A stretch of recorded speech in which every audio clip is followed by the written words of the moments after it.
Woo! It just keeps getting better for not just the Sonic fandom, but fandoms in general. Now, you might be asking, why is this Sonic win so important to me? Why is it so precedent setting? Well, there's a lot of layers to it, but to oversimplify it, this is probably the first major time I can think of where a movie studio listened to fan feedback, course adjusted, and then when everybody, oh my, like seriously, think about this. You know how we always talk about, oh, SJWs who whine about stuff never buy anything, and we know this to be true, which is one of the core tenets of hashtag get woke, go broke. Guess what? The whiny man babies, the ones that are entitled, they showed up. They showed up and supported this movie, and who's mad? They showed up, showed out, paid the money forward. Mr. Fowler, the director, very thankful. And there's already so much salt flowing. You can see hot takes like, men watch Birds of Prey, boys watch Sonic. Here you have box office, Sonic the Hedgehog digging up huge $60 million opening. Now, in perspective, okay, putting things in perspective, I mean, Joker had like $100 million opening. You know, Endgame was probably $200 million, $300 million opening. So it's not like the Sonic movie is going to be the best all time. And the budget for this film is still like 80 million or something like that. So it's, you know, it's being successful in its own way for a video game movie. Paramount Sonic the Hedgehog grossed a huge 21 million on Friday for a projected 4-day debut of 60 million plus over President's Day weekend, including 50 million or more for the 3 days. If traffic holds, the family-friendly pick has a strong shot at coming in several $1 million and higher and unseating Detective Pikachu to boast the biggest domestic opening ever for a video game adaptation, according to ComScore. Think about that. The biggest opening ever. Who would have thought listening to the fans might actually matter? If this continues to roll and if people continue to support this film, watch it, enjoy it, take their kids, take their friends, tell their friends to go see it, we will greatly increase the odds that, you know, maybe some folks in Hollywood will consider asking the fans or understanding the fandoms going into it. The PG-rated title, nabbing an A cinema score,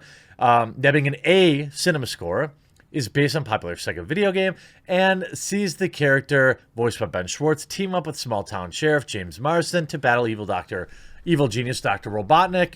Sonic's better-than-expected debut is a win for Paramount and director Jeff Fowler, who redesigned the character after a loud fan outcry last year.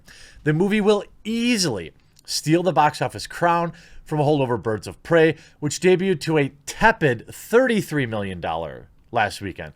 Oh my, like, I know it's unlikely, but it's possible that Sonic could double what Birds of Prey did if Saturday's stronger than predictions. Now, Thursday and Friday were both stronger than predictions, so if it continues today, it might do double what Birds of Prey did, and I don't know. Here's the weird thing. I don't really ever know. I can't really put my finger on why it's this Birds of Prey versus Sonic thing.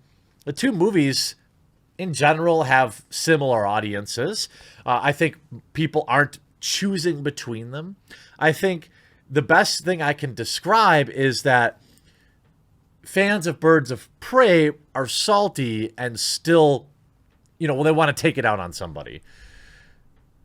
Now, Sonic is hardly the only new offering on the marquee, thanks to 1-2 Punch Valentine's Day, which fell on Friday this year and President's Day weekend. So there's a bunch of other movies that didn't do so well. But not everybody's happy. Look at this. Sonic and the costs of fan anger. How about you call them customers and you call it feedback? Paramount's decision to redesign the character paid off, but how much say should audience have on the creative process? Well, I would say more than you've been giving them. Yes, directors need to be able to create, give people something they didn't know they wanted. That's the true, secret sauce.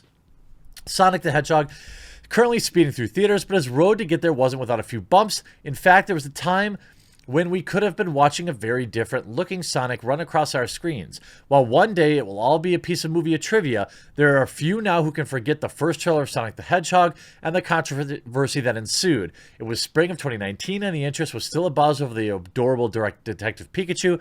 Then came the Sonic trailer. There had been rumors, of course, reactions from Cine conventions, silhouettes of theater standees, and leaked images from that some swore even prayed were fan-made. But it was all real, and to see it in motion was something else. The first Sonic trailer wasn't a trip to the uncanny valley. It took us all the way down to the uncanny cavern. The response from fans and non-fans was immediate and loud, and Paramount, fearing a would-be franchise would be dead on arrival, pushed the release date and had a video graphics team redesign Sonic with an appearance far closer to that of the Sega video games. Now, a lot of people are mentioning, too, that same studio that did the redesign ended up getting closed down, which stinks. However, it's not because... I think people are making a false, association here. It's not because of the Sonic work.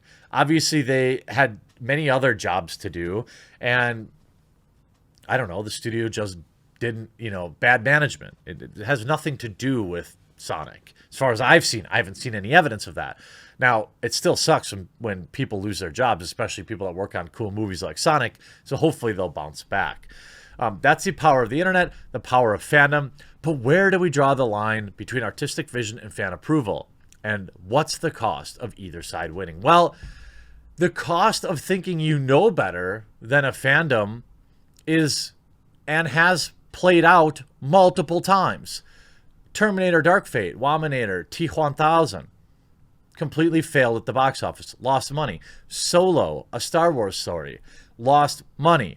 Every time people are so sure they know better than the fans, I haven't seen many scenarios where it goes the other way. So obviously, hubris, or, feeling like you do know better than the fandom does have a very real cost. And while you don't want to just listen to every little thing the fans say, clearly listening to the fans here provides a very strong reasoning. I mean, we look at, here's Deadline from 3 hours ago. Sonic the Hedgehog runs faster with 4-day opening of 64 million, plus it keeps going up. Updated Saturday AM. After a string of pricey duds with Gemini Man, Terminator Dark Fate, and Rhythm Section, Paramount gets back on track with its net 87 million production of Sonic the Hedgehog. The film could potentially score the best video game feature adaptation debut of all time, with a 3-day of 54 million and a 4-day of 65 million, according to industry estimates, which, by the way, every time I look, keeps going up. Anything over 54.3 million in the 3-day beats the previous record set by Pokemon's Detective Pikachu. On the 4-day basis, Sonic does beat Detective Pikachu as best start for a video game feature, the former pick earning 58 million over non-holiday period last May, Paramount seeing on their end 50 million 3-day and the 60 million 4-day, which is still great. Video game fare has always been ambitious to adapt to big screen. The Exhibit A example are failures being things like Super Mario Brothers, and the cost of then exorbitant 48 million that grossed near 21 million domestic. Then you have more recent examples like Universal's $160 million Warcraft movie, which failed in the United States with 47 million, but was carried in China with a small number, another 440 million. The trick is, walking the tightrope of making a movie that can entertain more than just the core fandom, and Sonic, I believe, does that. And let's just for a little fun, just a little salt, you're starting to see these articles. Sonic the Hedgehog is expected to make more than Birds of Prey in its opening weekend. What bull spit! It's Valentine's Day weekend, which means many might be kicking back and watching To All the Boys, P.S. I Still Love You on Netflix. I doubt it. Those venturing to theaters this weekend, however, seem to be making some less than enthusiastic decisions about what to see. Last week, Birds of Prey came up short of fiscal expectations. That's putting it nicely. It completely tanked. Meanwhile, Sonic the Hedgehog is heading for a $55 million opening weekend. Granted, Monday is a holiday, and that's usually factored into the weekend numbers, so it's much more an advantage there. That's for sure. Based on the popular video game and character franchise, Sonic the Hedgehog cost $87 million to make. However, it was so heavily criticized over the initial design that Paramount delayed the design, piling an additional $5 million onto the budget. Well, it looks like it paid off. In its second weekend, Birds of Prey is expected to bring in $20 million, which will bring its domestic total to $63 million. Honestly, though, the fact that Sonic will make more than Birds of Prey in its first weekend is utterly tragic and so frustrating. Sonic the Hedgehog will beat an awesome movie with incredible female characters and a fantabulous action sequence for a blue, furry creature. We are clearly in a bad place. I don't know what to tell you, but if I have to spend my hard-earned money on a film, it better be one. I guarantee you Birds of Prey is worth the money, so, go watch it. Shameless plug. Well, how about this? Go watch the Sonic movie. Tell your friends to go watch the Sonic movie. Share this video. Leave a like. Leave a comment. Let's try. I think we can get it. We're so close. We're on pace. If we can get Sonic to beat Birds of Prey 2-week total in just 1 week, ooh, imagine the salt. Imagine the salt. And on the Rotten Tomatoes score, by the way, I keep checking on it. Sure, critics, whatever. It's still at 63. But the last time I checked its fan score, here it is, still at 94% with 722 ratings. I saw it as high as 95% last time. Oh yeah, here you go, 95% with 2,600 reviews.